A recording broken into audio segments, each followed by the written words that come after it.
Yo, guys, got to react to a lot of news that just came down from Adrian Wojnarowski on ESPN. Honestly, it's like 4 videos worth of news to react to. And so I thought I'd go live and discuss it all, tell you guys my thoughts, and take some questions. So the first thing, as we're waiting for people to come into this live, I'm going to tell you something really big that blew my mind. The Oklahoma City Thunder are aggressively trying to trade up to either the number 2 or the number 3 pick. That tells me 2 things. Number one, OKC, this is what they wanted to do with all those future draft picks. It's that the Thunder wanted to move up and get a superstar potentially in this draft. And number 2, if OKC is using all those assets to try to get to number 2 or 3, then Houston must not have enough to get up to number 1. Because if the Thunder don't have enough to get up to number 1, then the Rockets certainly don't. And so, honestly, if I was Houston, I would probably stay at 2 and get Jalen Green. If I was the Cleveland Cavaliers, I would pick up that phone call when OKC makes it. We all know that OKC has a gajillion draft picks to trade, and I would get a Godfather offer if I was the Cavaliers. I would at least just listen to what OKC has to say to try to get up to number 3.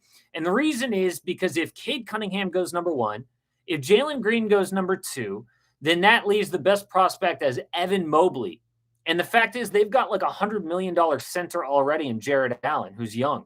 And so if the best prospect I'm going to get is Evan Mobley, why not move from 3 down to 6, which is where OKC is, take the 6th pick instead and see who you got there as the best available player in the draft. So that's what I would do if I was the Cleveland Cavaliers. I would get an offer that I couldn't refuse, something huge from OKC, and then I would move from 3 to 6, and I would let the Oklahoma City Thunder have Evan Mobley to pair with Shai Gilgeous-Alexander. That is what I would do. Now, let's get into the free agency news that Woj dropped. He dropped really big nuggets about Bradley Beal, Kawhi Leonard, Ben Simmons, and some other little things. My number one piece of news that Woj dropped was that the Golden State Warriors are either going to make this trade for Bradley Beal or they're going to pick in the draft, picks number 7 and 14. And he doesn't see any other big trades from the Warriors. So it's either Bradley Beal or the picks, and that's it, which blows my mind because the draft is in just 5 days. So Bradley Beal, the Wizards, and the Warriors would have to get something done really quickly. And so it also tells me that the Warriors are not dying to get Ben Simmons, which also, it doesn't blow my mind. Okay, I guess I understand that. But it also is fascinating to know that they've kind of narrowed it down to, we're going to get Bradley Beal or nobody.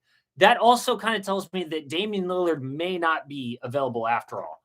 Or if he's available, he's not going to make that trade request until after the Olympics. So it looks like the Warriors are completely focused on getting a Bradley Beal trade done. We know that Steph, Clay, Draymond, they have told the front office, we would like you to trade these picks to get a star. So if the Dynasty Dubs players, the big 3, have told the front office, you need to get a star, now we know they're going after Bradley Beal. So you know they're going after Bradley Beal hard, right? Because their superstars have all told them, this is what we want you to do. So it's a players' league. If Steph, Clay, and Draymond say go after Beal hard, that is what the front office is doing. Woj also said that Beal has not made a trade request and that he's just thinking about it. He's mulling it over because Beal knows that I must make, if I'm going to make the request, it has to be before the draft, because then the Warriors get to trade the Wizards those picks. Then the Wizards can do whatever they want with those picks, right? But if the Warriors make those picks, now maybe they got young guys that the Wizards don't really want. They would have rather had 2 other young guys, right? So it's pretty important that if Beal's going to have this trade request, it is before the NBA draft, which is in 4 days, actually. It's just in 4 days. If you guys have a question, drop a super chat, please. That would be really nice. Super chat, it's down there. Somebody's got that. So, all right. So that is the big news for me about the Warriors and Bradley Beal. The Warriors are focused on Beal or no one else. And if they don't get Beal, they're going to make the draft picks. That is huge. For Bradley Beal, Woj said, and I think a lot of us know this, is that Bradley Beal is one of these stars who is looking for a reason to stay. Some stars look for a reason to leave their old team, like Anthony Davis and the Pelicans. Some stars really are loyal and they're looking for reasons to stay, like Giannis. Giannis needed a reason to stay with the Bucks. The Bucks gave him that reason by trading for Drew Holiday. So he stayed. He wanted to stay. It's the same thing with Bradley Beal. Woj says he wants to be a Wizard. It's not fake when he says that. He's looking for reasons to stay, but at the same time, Bradley Beal wants to win.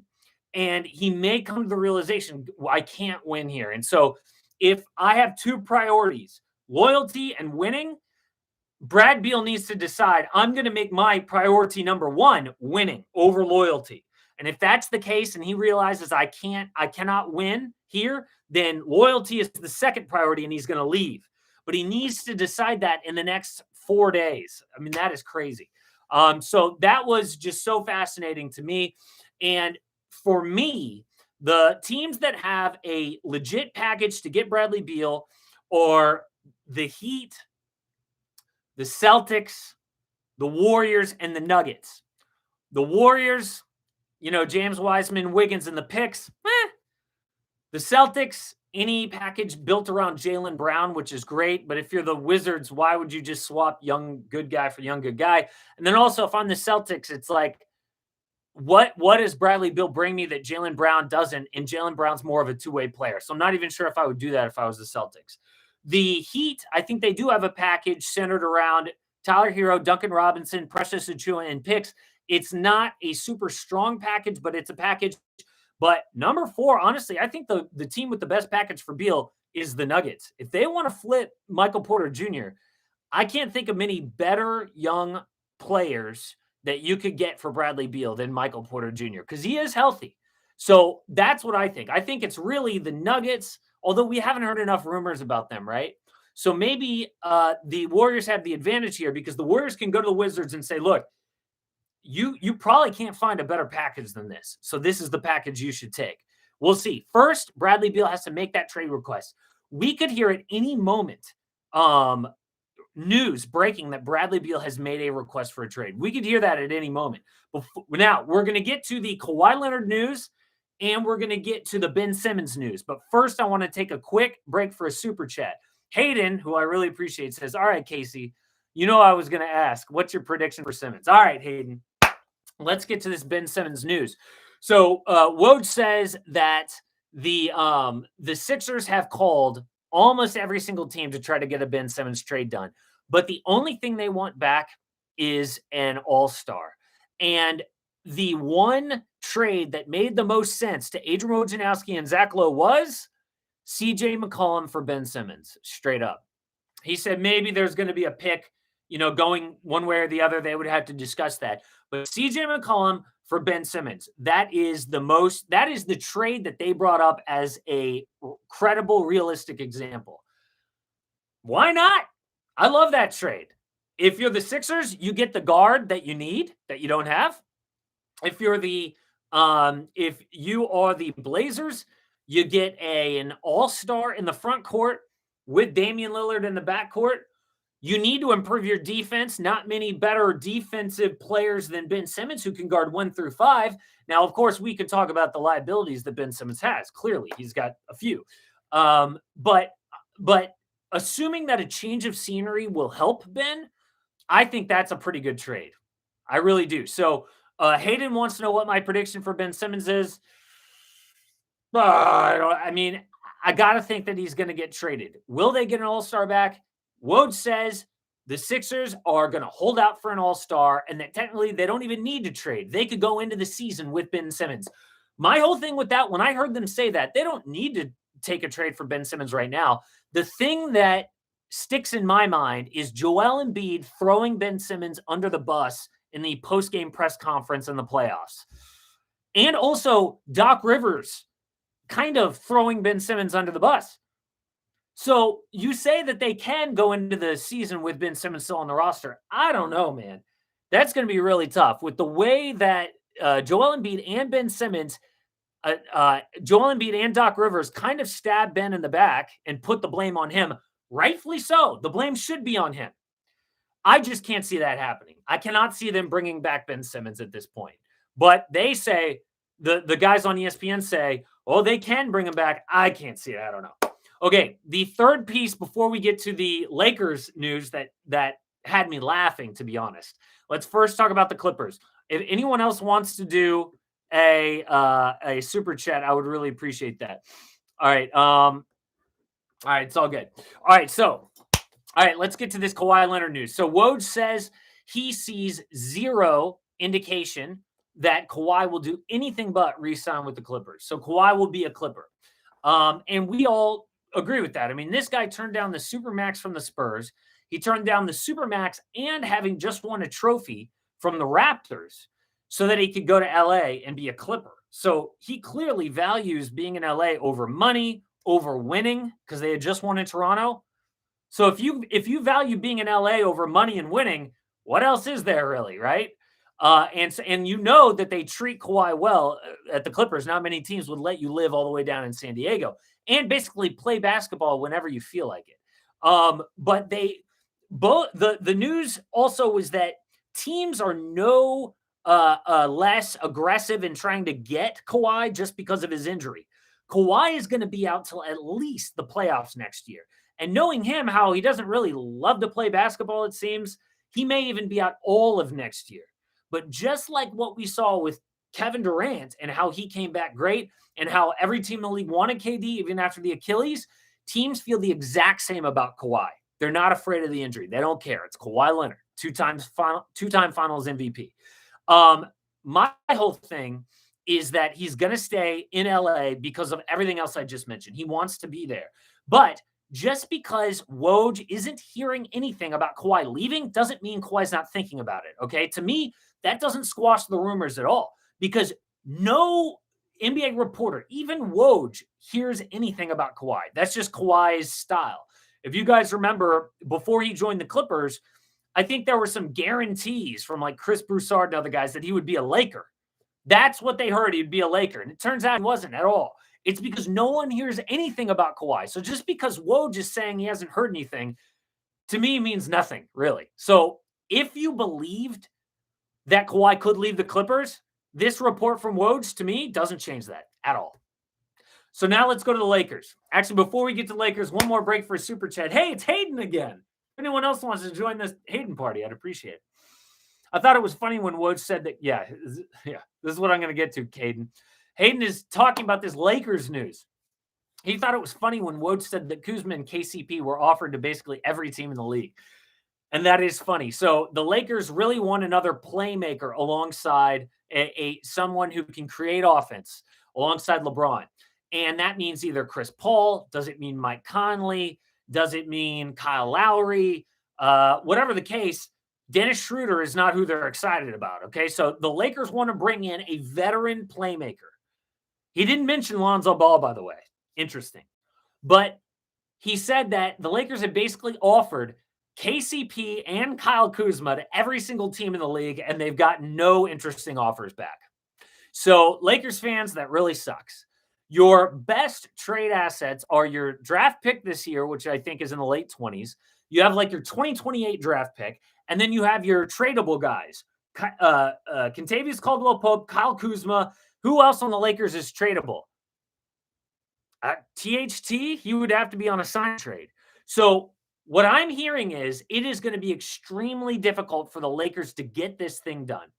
Every single time LeBron has lost bad in the playoffs, there have been major changes. When he was in Cleveland, when he was in Miami, when he was in Cleveland again, and when he was in LA. Last time LA lost with LeBron, they didn't make the playoffs. Boom, they shipped out everybody. They fired the coach, brought in Frank Vogel. They traded out Lonzo Ball. They got in Anthony Davis. It was a giant overhaul. This time, the question is like, okay, how is LeBron going to get this done? How is he actually going to pull this off when Woj says every single team has been called in the league and there are no takers? So if there are no takers for this in an interesting trade package, how are the Lakers going to improve? This could be, I know this is kind of me taking a leap here. This could be the end of LeBron being healthy and making the finals. Because obviously he had a long run of making the finals when he was healthy. So that's the sort of news dump, guys. If you missed the beginning, I would definitely watch this video back because there was a lot of news and a lot to pack in there. A lot of draft news as well that I thought was fascinating. Let's just do a couple of questions, and I've got a video to start on for tomorrow. So no super chats. Oh, we got one. Ola says, is there a chance the Pacers blow up the team this season? Or will they sort of go for it? That's an oxymoron, right, Ola? Sort of go for it. Look, Ola, here's the truth about the Pacers. We have not heard anything credible and substantive about Miles Turner or Malcolm Brogdon being traded or Domantas Sabonis. So at this point, Ola, my money would be that they run it back and that they go again this season. That's what my money would be on, because even though we all love to create trade scenarios for Miles Turner, I just have not seen any credible reports saying the Pacers are talking to people. So that's it. That's what I think. My money would be that they run it back. Beal to the Boston. Look it up, says Nyshawn Brown. So Nyshawn, Zach Lowe just reported that even though we have been hearing that Bradley Beal would like to play with Jason Tatum, Zach Lowe has been hearing, why, if you are the Celtics, would you just replace a really good player with a really good player? That gets you nowhere. And that's a great point. Jaylen Brown for Bradley Beal. Beal is the better player, no doubt. But, it's an all-star for an all-star who both play in the backcourt. Does that really do much for you if you're the Celtics? And I totally agree with him. One of our members, Joseph, says, Casey, remember the game of zones when Lonzo Ball fell from the tower and he was pushed by LeBron James and Anthony Davis? Yes. It was very funny. All right, what else do we got? Casey looking fresh with the hoodie. Thank you. It's a North Face hoodie. You know what the secret to this hoodie is? It's just the color. The colors are good. That's what makes this hoodie good. Kill the spam, says Shane. Shane, dude, I don't know, man. Is there spam? My bad. I should have made a mod. My prediction for CP3. All right, Casey, can we get a mod? Yes, Trevor, you are a mod. I'm sorry about that. I should have done that earlier. Okay, so what is my prediction for Chris Paul? My prediction for Chris Paul is that he leaves the Suns. And the reason for that is that DeAndre Ayton and Mccollum Bridges are extension eligible, and Robert Sarver, the owner, has been known to be one of the worst NBA owners. And here's the thing. Do you know how Robert Sarver got the reputation as being one of the worst NBA owners? The way the Suns owner got that reputation was because at one time he sold first-round picks for cash. He literally traded his team's first-round picks, the lifeblood of rebuilds and the lifeblood of winning long-term. He sold them for nothing. No future picks, no players, just cash. That's it. And so people hated him ever since then. What a cheap owner. He does not put the teams winning in front of everything else. And so the big challenge for the Suns this offseason is, oh my gosh, we're either going to pay a lot of money or keep all of our players. So pay a lot of money. That means we're going to re-sign Chris Paul to this contract. We're going to give DeAndre Ayton that max extension. We're going to give Mikal Bridges what he's worth. Things like that, guys like that. Or we're going to say, nope, sorry, see you, Chris Paul. Great finals run. If I had to put my money on it, I would say that the Suns are going to be cheap because that's what they've shown in the past, and that Chris Paul will be on another team next year. That's what I think. What do you think about the Cavs not extending Jared Allen and trading Colin Sexton? Oh my gosh. Here's my problem with that about not extending Jared Allen is that is he going to be, would he be, he'd be a free agent, right? I'm going to look that up because I don't want to get that wrong because that's really, really, really important. Okay, so here we are on the page, and it looks like Jared Allen would indeed be a unrestricted free agent. Okay, so here's my problem with that. I want to see who asked that question. AJC NBA Highlights. Here's why I think that the Cavs will extend Jared Allen, even if they plan to draft Evan Mobley and keep Evan Mobley at center. guy as talented as Jarrett Allen and as young as Jarrett Allen leave for nothing. So, Allen could be in line for a $100 million contract. What if they do draft Evan Mobley at 3? The problem is you've got a 23-year-old Jarrett Allen at center who's not a modern center, and Evan Mobley who can shoot a little bit, but there's no doubt those guys would not mix very well on the court at the same time, right? So do you just not draft Evan Mobley, even though he might be a superstar? No, you draft Evan Mobley, but you also extend Jarrett Allen, because if you extend Jarrett Allen, then you have him under contract as a tradable asset. If you don't extend him, he just walks away for nothing. And, they pulled a coup by getting Jarrett Allen out of the James Harden trade, right? Everyone was like, oh, by the way, A+ job for the Cavaliers because somehow they got Jarrett Allen for basically nothing. That was awesome. You can't just let him walk for nothing. You have to extend him, and then you can trade him if necessary and get even more back. So, yes, they will extend Jarrett Allen. There's no doubt about that. And if they don't, dude, they're idiots. They're idiots as a front office. Was Bradley traded? No, but we got some huge news from Adrian Wojnarowski, guys. I'm sorry. Did it seem like clickbait that I said trade season is here? No. I'm sorry. I'll tweak that title if it looked like I was saying Bradley Beal has been traded, because that's not what I'm trying to say here. All right, guys. That was a lot of fun. That was cool to go live. Dude, trade season is here, off season. We talk so much about the off season on my channel during the season that the off season is a great, great time. So whenever big news like this comes, we are going to go live. So drop a like, hit subscribe, and I'll see you guys during the week on Monday at 5 Eastern.